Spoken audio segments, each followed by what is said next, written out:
The gunshot shattered the calm of our quiet suburban street. I remember the sound more than anything, sharp, final, echoing off the walls of every house. My daughter, Emily, sat frozen in her wheelchair, eyes wide in confusion before pain ripped through her legs. She screamed, a sound no parent should ever hear. Standing just feet away, HOA Karen gripped the smoking gun, her face twisted with anger and fear. "She shouldn't have been here," she yelled, as if that justified it. Neighbors rushed out, phones recording, voices shouting. I ran toward my child, my heart pounding, my hands shaking, not from fear but from rage. When I reached her, I looked up at Karen, and that's when she saw it, the badge on my chest. Her face went pale. She didn't just shoot a little girl, she shot a federal agent's daughter. Before we start this story, I want to ask you something. What city are you watching from? Drop your city name down in the comments. I love seeing where everyone's tuning in from. And if you haven't yet, hit that subscribe button, because the story you're about to hear will make your heart race, your blood boil, and maybe make you question how far some people will go for power. All right, let's begin. It was supposed to be a peaceful Saturday morning in our neighborhood, a place where lawns were perfect, fences freshly painted, and the HOA ruled like a silent government. My daughter, Emily, was outside in her wheelchair, feeding the birds near the mailbox. She loved mornings, said they made her feel free, like she could fly even if her legs couldn't move. But not everyone saw it that way. Karen, our HOA president, believed order came before kindness. She complained before, said Emily's wheelchair scuffed the sidewalk, said her service dog looked messy. I'd brushed it off.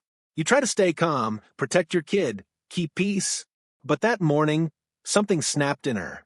And before anyone could stop it, before I could even shout her name, Karen raised her gun and changed everything forever. What she didn't know was who she had just crossed. The echo of the gunshot faded into a heavy silence, the kind that feels alive, crawling across every wall, every porch, every terrified face in the neighborhood. Birds scattered into the sky as my daughter, Emily, let out a broken scream. She was clutching her legs, her trembling hands soaked in blood. The world around me blurred. The sound of my heartbeat was louder than anything else. "Emily!" I roared, sprinting toward her, my knees hitting the pavement beside her wheelchair. "It's okay, baby, it's okay, Daddy's here." My hands shook as I tried to press down on the wounds, my mind spinning between disbelief and rage. Karen stood frozen, the gun still in her hand. Her lips parted, but no words came out, just shallow, panicked breaths. Her neighbor, Tom, yelled, "Karen, what the hell did you do?" Someone else screamed to call 911, and soon the air filled with a flurry of voices, crying, shouting, recording. The sight of my daughter bleeding on the sidewalk was a nightmare I'd never imagined living. Her legs, the same fragile legs that had survived years of surgeries and therapy, were torn apart by bullets from a woman who claimed to protect our community standards. "Stay with me, honey," I whispered, tearing off my jacket and wrapping it around her leg. "Don't you dare close your eyes." Emily's lips quivered, her eyes full of tears. "It hurts, Daddy, it hurts so bad." "I know, baby. I know." My voice broke. Help is coming. But before I could say another word, I heard the sharp click of the gun being reloaded. My head snapped up. Karen's hands were shaking as she pointed the pistol again, this time toward me. "Stay away," she screamed. She was trespassing. She was breaking HOA rules. "You don't belong here." The words stabbed deeper than the gunfire. I rose slowly, keeping my hands raised. "Karen, put the gun down," I said, my tone low but deadly calm. "You've done enough." Her eyes flickered between fear, confusion, and arrogance. "You think you can threaten me?" she hissed. "You people never listen to the rules. Now, maybe you'll learn." Before she could finish, I stepped forward, my badge flashing as my jacket slipped open. The gold glint caught her eye. She froze mid-sentence. "Department of Justice," I said sharply. "You just shot a federal agent's daughter." Her jaw dropped. What?" she stammered, stepping back as if the words themselves burned her. I didn't know. I thought." "You thought wrong. I growled, stepping closer, my voice shaking from both fury and pain. "Drop the gun, Karen. Now." The neighbors watched in stunned silence. Phones were up, recording. Some whisper my name. They finally realized who I was. I wasn't just some random father. I was Agent Michael Hart, the man who'd spent years investigating hate crimes, abuse of authority, and community discrimination. Karen's eyes darted around, searching for a way out. But she was trapped by her own arrogance, her own obsession with control. The distant sound of sirens grew louder, cutting through the chaos. "They're coming for you," I said coldly, still pressing my hand against Emily's bleeding leg. "And this time, there's no HOA meeting to save you." When the police arrived, Karen dropped her weapon. Her legs gave out, and she fell to her knees, mumbling excuses. "It was an accident. I didn't mean to. I thought she was stealing." The officers pushed her face first into the pavement, cuffing her hands behind her back. The gun clattered beside her. One of them looked at me, and then at the girl bleeding in my arms. "Agent Hart, we've got her. We'll handle this." The paramedics rushed in, lifting Emily onto a stretcher. I followed, gripping her hand, whispering, "You're strong, sweetheart. You're gonna make it." Her little fingers tightened around mine as they wheeled her toward the ambulance. "Will I walk again, Daddy?" she asked weakly. I swallowed hard. "You'll dance again, baby. I promise." The doors slammed shut and the sirens wailed. Through the ambulance window, I saw Karen being dragged to a squad car, her face pale, eyes wide, mascara streaked with tears. For the first time, she looked like she understood the gravity of what she'd done.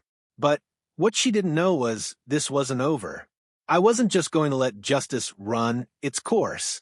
I was going to make sure she felt every ounce of pain she'd caused, legally, but deeply, because when you shoot an innocent child and then realize her father is the law, that's not just a mistake. That's the beginning of your own destruction. The squad car door slammed, a final punctuation to the chaos. Karen's cuffs clinked like a metronome in my ears as officers escorted her away.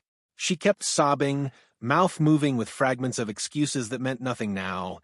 I panicked. She looked suspicious. It was an accident. The words had the brittle sound of someone trying to hold a house of cards together. They led her past the circle of neighbors who'd gathered like a spill of newspaper headlines, faces full of shock, cameras still recording. Old grudges flushed to the surface. I stood by the ambulance, watching Emily's chest rise and fall under the thin hospital blanket while paramedics shouted vitals to the EMTs at the ER doors. For a moment, everything was a blur except the beat of my daughter's pulse and the dull, hot ache in my chest. Inside the hospital's trauma bay, fluorescent lights hummed like a swarm. Doctors moved with purposeful calm. "She's stable for now," one surgeon told me, voice clipped but kind. "We've controlled the bleeding and prepped for surgery. There's a chance of nerve damage. We'll know more after we operate." The words landed like cold stones. I squeezed Emily's hand and promised again and again, "We'll get through this." Outside the hospital, the neighborhood erupted across social feeds. Someone posted a shaky video of the shooting, another shared a neighbor's eyewitness account. The local news vans arrived like scavengers, lights blinking. By midday, the story had a headline and a tone. HOA president shoots disabled child, father identified as federal agent. The comment section split between outrage, support, and the inevitable parade of conspiracy theories. I ignored it all and focused on the one thing that mattered. Emily. The Department of Justice arrived not as rumor, but as procedure. Internal Affairs, the U.S. Attorney's Office, and local homicide detectives converged at the precinct and at my home.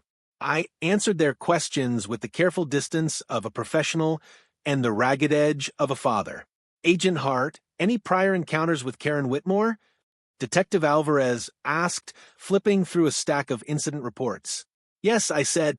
"She's filed complaints about the wheelchair ramp, about the service dog, about noise. Petty stuff, but nothing criminal until today." I wanted to tell them everything I'd felt about Karen's way of policing the neighborhood, the way she turned rules into weapons, but there were mouths to feed with facts now. Detectives began collecting evidence. Shell casings, the pistol, Karen's statement, and the pile of HOA violation complaints she'd accumulated over the years. The local HOA board provided a folder thick with grievances, a paper trail of admonitions, heated emails, mediation requests. On the surface, it read like a bureaucrat's dossier. Underneath, it showed something more dangerous, a person who'd turned nitpicking into crusade after crusade. But the first true shock came when Alvarez slid a small tablet across the table. Doorbell cam footage, he said, from Karen's house and from houses along the route to the mailbox. I felt my throat tighten. It was one thing to hear neighbors' versions. It was another to watch sequence after sequence of raw, unedited footage. The first clip showed nothing more than dawn light and the hum of sprinklers. The second clip was anchored on Karen's front stoop. In it, Karen appeared in a robe, moving with unusual purpose. She opened a closet, reached inside, and the camera caught the black shape of a pistol being lifted into the robe. She fired no shots in that clip, but the way she fastened the gun at her waist and left the house, deliberate, composed, made a cold line run down my spine. Another clip picked up her crossing the sidewalk. Here, she paused at my driveway, peering toward the mailbox. For a breathless second, she watched Emily, who sat feeding the birds, unaware. Karen's hand brushed the gun. She took a step forward, squared her shoulders, and then the gunfire, the sound overlaid in later footage, erupted from the street camera. The camera angles converged into a single, damning narrative. Karen walked out armed and walked toward Emily. No, she couldn't have meant. My voice broke before I could finish. Alvarez didn't look up. We're treating this as premeditated until evidence suggests otherwise, he said. This footage is bad for her. The HOA's internal email threads painted another layer. There were message chains where Karen pleaded with the board to enforce community standards. There were terse exchanges with my wife, Laura, where Karen accused us of making the neighborhood look unkempt and insisting that Emily's presence at the mailbox was a liability. It read like obsession dressed as propriety. That night, as Emily lay in recovery and machines hummed a lullaby, reporters camped outside the hospital. A county prosecutor called for restraint. Civil rights advocates demanded charges. The HOA released a tepid statement expressing shock and promising cooperation. But for those of us who'd watched the footage, shock was too small a word. In an interview room down at the precinct, Karen sat across from a public defender who stroked a legal pad like a talisman. Her face had that brittle look people get when they understand their script has been shredded. I asked for the right to be present during interviews, not to participate, but to watch, because part of me, a professional, wanted to see the unvarnished truth play out. The detectives complied. When questioned, Karen's story wavered. She alternated between panic and righteous anger. I saw someone near my property, she told them, voice raw. I thought they were taking things. I was scared. She sobbed, then snapped back. I never meant to hurt her. I didn't know it was his daughter. The footage said otherwise. The footage said she had armed herself, left her house, and walked with intent. The footage said her panic was manufactured after the fact. By the second night, a different chord of fear rang through her home. Lawyers called. Civil rights groups offered to step in. The DOJ set up a liaison to monitor the local investigation. Someone whispered that Karen's history of targeting minorities and disabled residents might elevate the case to a federal hate crime investigation. I swallowed hard. I didn't want revenge, I wanted justice, and I wanted safety for my little girl. At 2 a.m., when the hospital hallway was a corridor of muffled footsteps and the world felt small and brittle, the detective slid into the guest chair beside me. We need to know everything you've dealt with from Karen, he said simply. Every complaint, every encounter. I told him about the letters, the voicemail where Karen accused us of drawing the wrong kind of family to the block, the time she tried to have Emily's ramp removed. I told him about the way she looked at Emily like a problem to be solved instead of a person to be loved. The detective took notes and said nothing, his face a map of concentration. When he left, the machines kept their slow, steady rhythm. In the dimness, I stared at the closed curtain that separated Emily from the world and felt the first true, raw anger settle in.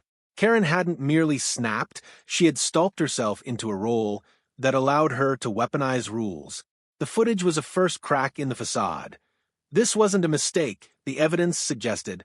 It was a decision. As the city slept, I made one small vow.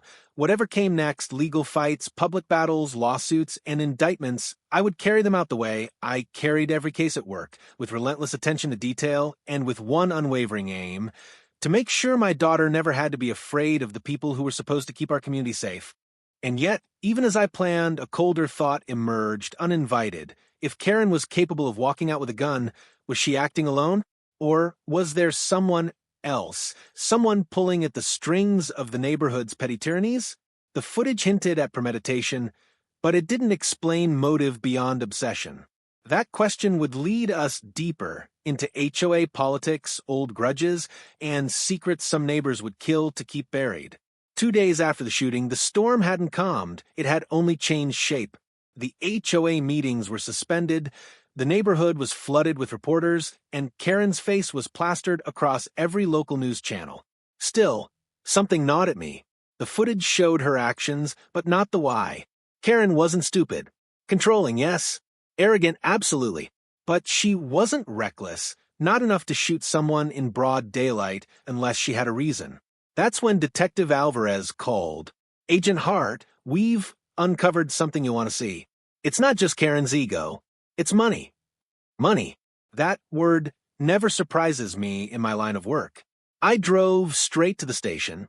Alvarez spread several documents across the table, HOA maintenance budgets, financial audits, and one peculiar name, Whitmore Construction, LLC. Karen's own company. "She's been using HOA funds to hire herself," Alvarez said. "Fake landscaping jobs, property beautification projects, security camera installations that never happened. She was embezzling tens of thousands." I clenched my jaw. "And my daughter?" Alvarez sighed. "Your daughter's ramp, her dog, even her mailbox, they became the symbol of the resistance. You and Emily were the only ones who'd filed complaints against her budget misuse. She knew if you pushed harder, her scam would unravel." So that was it. Emily wasn't a random victim. Karen had wanted to silence the one family who saw through her fake perfection. I leaned back in my chair, the truth burning through me. "She didn't shoot out of fear," I muttered. "She shot out of control." "Exactly," Alvarez replied. "And there's more. The HOA board's vice president, a man named Douglas Crane, he's been signing off on every transaction. He's her silent partner." The pieces clicked together like a dark puzzle. Karen wasn't alone. She had allies.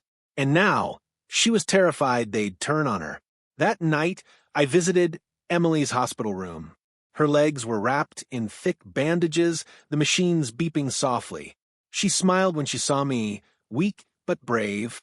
"Hey, Dad, did they catch her?" "They did, sweetheart," I said, sitting by her side, "and they'll make sure she never hurts anyone again." She hesitated, her voice trembling. She said I didn't belong here. The words stabbed deeper than I expected. "Don't listen to her. You belong anywhere your heart wants to be." Emily nodded slowly, then whispered, "You'll make her pay, won't you?" I kissed her forehead. "Not the way she did, baby. But yes, she'll pay."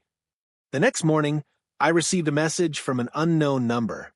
"You should stop digging, Agent. This wasn't just Karen's doing. You have no idea who you're dealing with." Attached was a photo, a still from my home security camera. My car, my driveway, me. Someone was watching. I rushed outside. Nothing. No car, no movement. But I knew the message wasn't a bluff. Someone was trying to scare me into backing off. At the precinct, Alvarez confirmed my suspicion.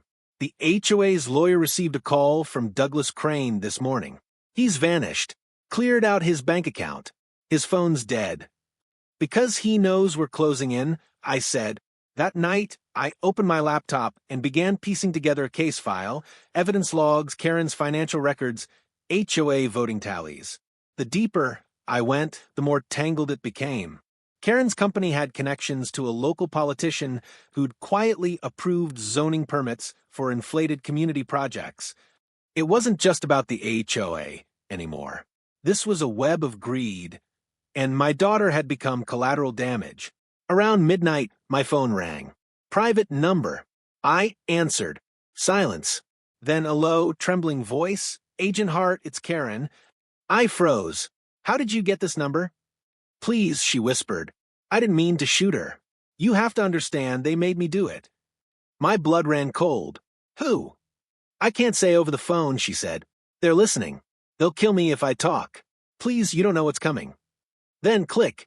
The line went dead. I stared at the phone, the screen reflecting my own shocked face. The woman who destroyed my daughter's life was now begging for help. And for the first time since the shooting, I realized Karen might not survive long enough to face trial. The call from Karen haunted me through the night. Her voice wasn't the same as before. Gone was the arrogance, the smug tone of a woman who thought she owned the neighborhood. What I heard instead was fear. Real, trembling fear. And in my world, when someone that desperate says they're listening, you take it seriously. By morning, my phone buzzed again, Detective Alvarez. His tone was grim. Hart, we've got a situation. You'd better come down to the county jail. When I arrived, the corridors smelled of bleach and regret. Officers whispered among themselves, and one look at their faces told me this wasn't about paperwork. Alvarez met me outside the holding wing, eyes red-rimmed. Karen Whitmore was found unconscious in her cell an hour ago. EMTs worked on her for 20 minutes. She didn't make it.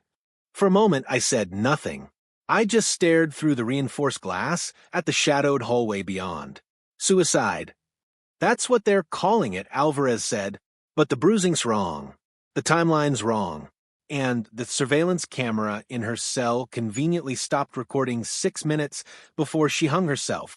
My jaw tightened. Who had access? He exhaled. Only jail staff. And one outside maintenance contractor who worked on the electrical wiring last night.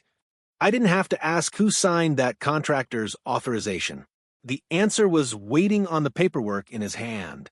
Douglas Crane, the man who'd vanished days ago, the same man Karen had been terrified of. I looked back at Alvarez. He silenced her. He nodded slowly and made it look clean.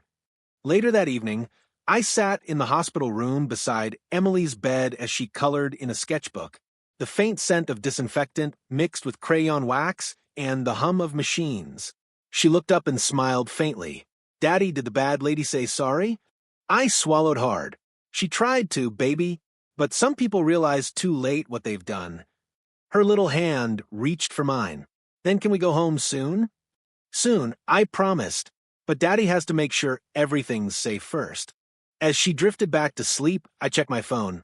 Alvarez had texted a photo, a frame from a parking garage security feed. It showed a tall man in a gray suit leaving the jail around 2 a.m., moments before the camera blackout. The timestamp matched Karen's time of death. Douglas Crane. Except now, he wasn't just a corrupt board member. He was a murderer covering his tracks. I couldn't sleep that night. I sat in my car outside the HOA clubhouse, watching the building through the windshield. Its windows glowed faintly under the streetlights, the flagpole casting a crooked shadow across the lawn. Somewhere inside those walls, the truth was buried under fake invoices, deleted emails, and blood-stained silence. At 3:17 a.m., a light flickered in the office window. Someone was inside. I stepped out quietly, gun holstered but ready. Years of training had taught me how to move without a sound. I circled to the back, where the fence was still broken from the day of the shooting. Inside, papers rustled, and a flashlight beam darted across the room. Through the window, I saw him, Douglas. He was sweating, pale, and rifling through a filing cabinet. He shoved papers into a duffel bag, glancing nervously over his shoulder. Looking for something? I said, stepping through the open door. He spun around, the flashlight blinding me for a second. Hart, he stammered. You shouldn't be here. Neither should you, I said calmly. You killed her. His jaw clenched. She was going to talk. She was going to bring everyone down. You don't understand. This goes way higher than Karen. Then start explaining. He hesitated, his fingers twitching near his coat pocket. I caught the subtle bulge, concealed weapon. Easy, I warned, hand hovering near my holster. Don't make this worse. She made me sign the checks, he blurted. The construction company, the permits, the hush money. It wasn't just her idea. She had help from the council, even the local sheriff's office. Everyone got their cut. Who else? I pressed. Before he could answer, the glass window shattered behind him. A single silence shot, clean, professional. Douglas dropped instantly, blood blooming across his shirt. I dove for cover, pulling my weapon, scanning the trailing. Nothing but silence and the echo of my own heartbeat. Whoever fired the shot was gone before I could reach the door. When the police arrived minutes later, the scene was chaos again, just like that morning with Emily. Same flashing lights. Same smell of gunpowder and guilt.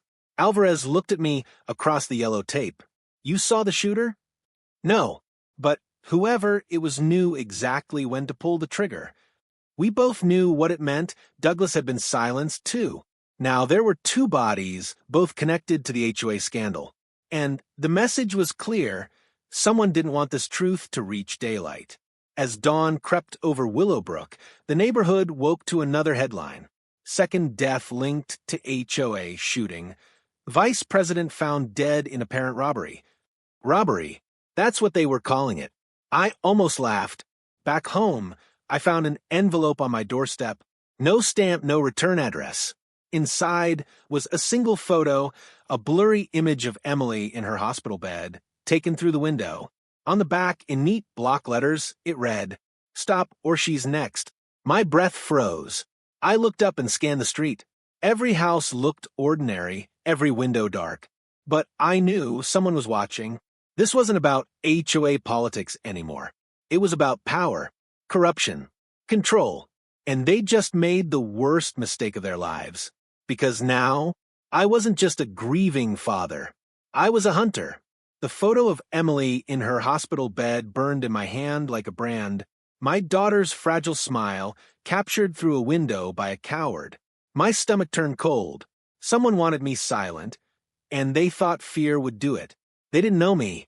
By dawn, I'd activated every contact I had left in federal circles. Quiet favors, silent pings through the DOJ's encrypted system.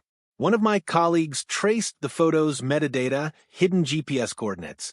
It led not to the hospital, but to a storage facility on the edge of town, registered to a shell company named Willowbrook Development Holdings. Same name that pops up in Karen's contracts, Alvarez said when I called him. But guess what? That company doesn't exist in the state registry. It's fake. A cover. I loaded my sidearm and started my car. Then it's time to uncover it. The facility was quiet, fog curling through the chain-link fences. I flashed my badge at the guard, who looked nervous, too polite. "Maintenance crews, already inside, sir," he said. "Maintenance." I frowned. "At 5 in the morning?" He swallowed hard. "Yeah, they said they had clearance." I walked past him without another word. My gut was screaming. This was a setup. The air inside smelled like metal and oil. Rows of storage units stretched in both directions. I kept my flashlight low and my weapon ready. Unit 47B was half open, light spilling through the crack. I pushed the door up and froze. Inside were boxes upon boxes of HOA documents, bank statements, hard drives, even election ballots from the last HOA vote. But that wasn't the shock. The shock was the photo taped to the wall. It was me. Next to it, Emily. Below, written in red marker, "Eliminate the heart problem."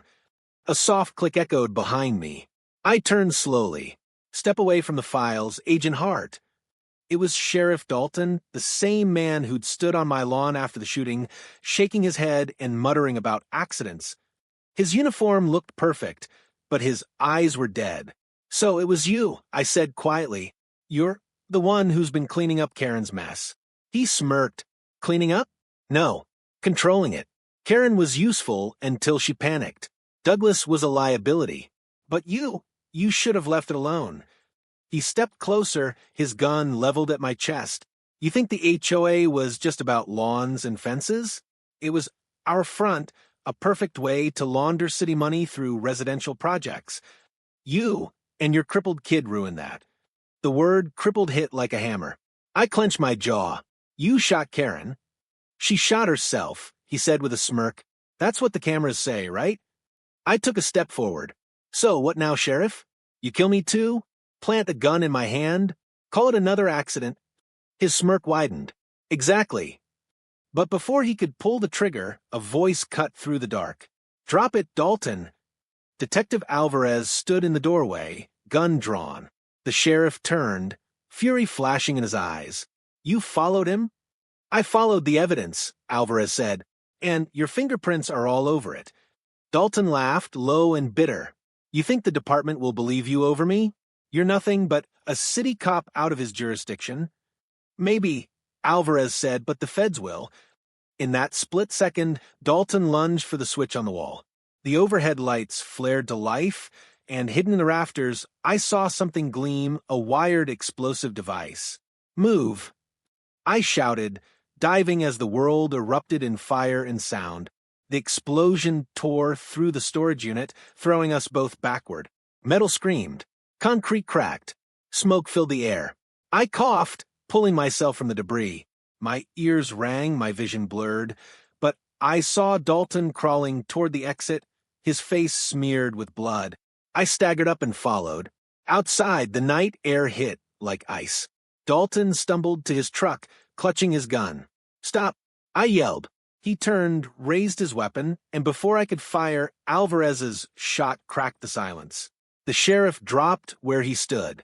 Hours later, the site swarmed with emergency crews. Agents, officers, investigators. What remained of the storage facility was smoldering ruin. Inside the debris, they found the hard drives, scorched but intact enough to prove everything, years of fraud, kickbacks, and cover-ups. Dalton's death was ruled a shootout in self-defense. Alvarez was treated for burns. I gave my statement and walked out into the sunrise, my body aching but my heart steady. The following week, the U.S. Attorney held a press conference. The words echoed across every channel. Multiple arrests have been made in connection to the Willowbrook HOA embezzlement and corruption scandal. Evidence suggests the operation extended to county officials. The case was uncovered following the shooting of a disabled child, Emily Hart, whose father is a federal agent. When I heard Emily's name on national TV, my eyes burned. She'd been through more pain than any child should, but she'd also become the reason a web of corruption finally fell apart. That night, I sat beside her hospital bed again. Her eyes fluttered open, tired but bright. Is it over? She asked softly. I nodded. It's over. She smiled faintly. Then can we move somewhere without Karens? I laughed through tears. Yeah, baby. Somewhere quiet. Somewhere with no rules but love. Outside, the news cameras rolled, the world moved on, and justice was finally beginning. But deep down, I knew. Stories like ours never really end. They just remind the world that sometimes monsters don't hide in the dark. They hide behind fences, neighborhood rules, and friendly smiles. And when they show their true faces, you fight back. Because family is worth every battle. 2 months later, spring touched Willowbrook with uneasy calm. The charred remains of the storage facility had been bulldozed, and construction crews were already repaving the roads, as if covering scars could erase what happened there. But not all scars could be covered. Emily's recovery was long and grueling. Every morning, physical therapists worked beside her bed, teaching her to move again, inch by inch. Her laughter came back slowly, quieter than before, but real. The doctors said she might never walk fully unaided, but my daughter had other plans. Watch me, Daddy, she whispered one afternoon as she took her first trembling step with braces on her legs. I turned away so she wouldn't see me cry. The media had turned the HOA case into a national story. News anchors called it the Willowbrook scandal, a neighborhood built on greed, brought down by a child's courage. Laws were rewritten, oversight boards were formed to monitor community associations across the state. The Justice Department issued a report crediting the investigation's breakthrough to Agent Michael Hart's persistence and personal sacrifice. But None of that mattered to me. The real victory was hearing Emily's voice again, strong, determined, unbroken. 3 weeks before Karen's trial date, her estate lawyer sent a letter. Inside was a note Karen had written before her death. The handwriting trembled, words jagged and uneven. I didn't mean for it to go this far. I thought I was protecting something that mattered, but I lost myself in rules and pride. Tell your daughter I'm sorry. Tell her I see now what real strength looks like. I folded the note and slipped it into my jacket. Forgiveness wasn't easy, but Emily deserved peace, and that began with letting go of hate. That night, we sat outside the hospital on a bench under the stars. She looked up at me and said, "Dad, can I ask something?" "Anything, baby." "Why do people like her hate us?" I paused. Because they're afraid of what they don't understand. But fear can't win forever. She smiled softly. "Then I'll never be afraid again." I pulled her close, the city lights flickering in the distance. When the trial began, the courtroom was filled to capacity. Former board members, county officials, even the media, everyone who'd once turned a blind eye now faced the consequences. Alvarez testified first, presenting the evidence we'd uncovered. Every document, every financial record, every deleted email told a story of greed dressed up as community improvement. By the end of the trial, over 8 people were convicted, including 2 council members and a bank auditor. The judge's gavel fell like a thunderclap. "Justice," Alvarez said afterward, clapping my shoulder. "It doesn't erase what happened, but it makes sure it doesn't happen again." I nodded, and that's enough for me. On Emily's last day of physical therapy, the staff gathered around as she took her first unassisted steps across the gym floor. Every eye filled with tears. The same girl who'd been told she'd never walk again proved everyone wrong, just like she always did. When she reached me, she grinned. "Told you I'd dance again." And in that moment, I realized something. The story wasn't about me or Karen or even the HOA. It was about her, a little girl who refused to be broken. If you're watching this right now, I want you to remember something. Evil doesn't always wear a mask. Sometimes it hides behind rules, titles, and smiling neighbors. But no matter how dark it gets, justice is never silent. So, tell me, what city are you watching from tonight? Drop it in the comments, because stories like this need to be heard everywhere. And if you believe that no one, no matter their status, ability, or background, deserves to be silenced or hurt, then hit that subscribe button and share this video. Let's make sure the next Karen thinks twice before pulling that trigger.